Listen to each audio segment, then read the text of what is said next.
Nakon 50. i dalje me privuče sve što ne bi trebalo. Ali sada se nešto promijenilo. Dobrodošli između redaka. Nije stvar u tome da više ne volim tjesteninu, fini kruh ili sve one male užitke koji su me i prije privlačili. Volim ih. I dalje sam ista osoba. Čak bih to što me privlači opisala kao što gore, to bolje.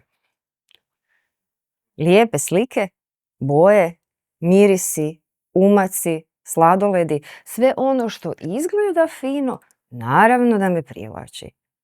Ali nešto se promijenilo. Danas više ne gledam hranu samo kao trenutni užitak na koji bi se trebala baciti bez kontrole u stilu pa kaj bude, bude.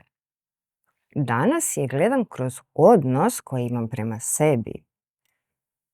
Moje tijelo više nije isto kao s 20 ili 30 godina. Prošlo je do sada godine života, rada, stresa, velike promjene u hormonima. Ali danas ga ja više slušam i čujem ga kako mi vrlo jasno govori da se puno teže i sporije oporavlja nakon izbora koji mu ne odgovaraju. Pa zašto bi mu otežavala? Zato ne tražim savršenu prehranu. Tražim onu koja odgovara meni, mojim godinama, mom tijelu, mom treningu svako jutro i načinu života i zdravlju. Do sada sam naučila nešto važno. Naš ne voli stroge zabrane.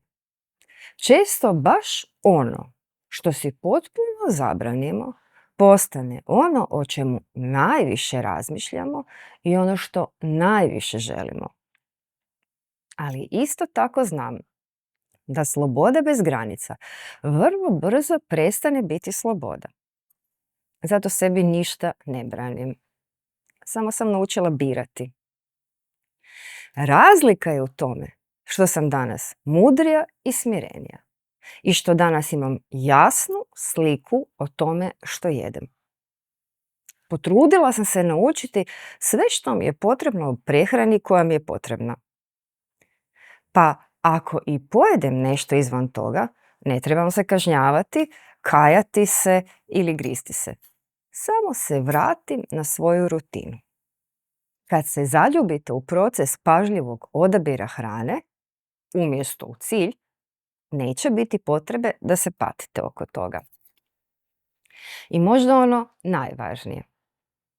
Danas više nemam potrebu lagati sebi i zavaravati sama sebe.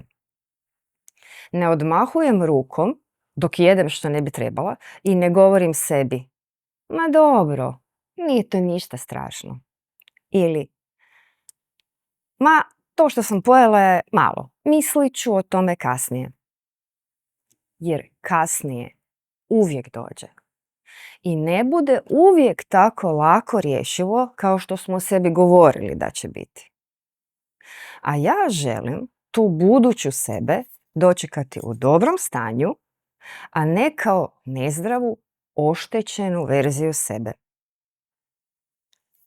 Imam jasnu sliku o hrani koju jedem, a moj cilj nije broj na vagi.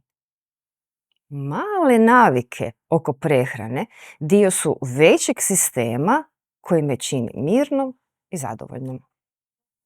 Moj cilj je pogledati se u ogledalo i osjetiti, ok, ovo sam ja, dobro je.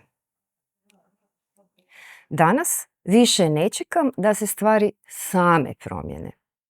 Ne vjerujem više u čaroliju da će se jednog jutra sve samo posložiti.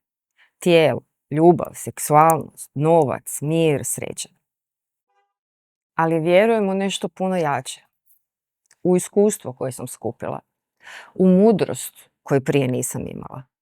U snagu da svaki dan napravim one male izbore koji me vode prema boljem odnosu sa sobom.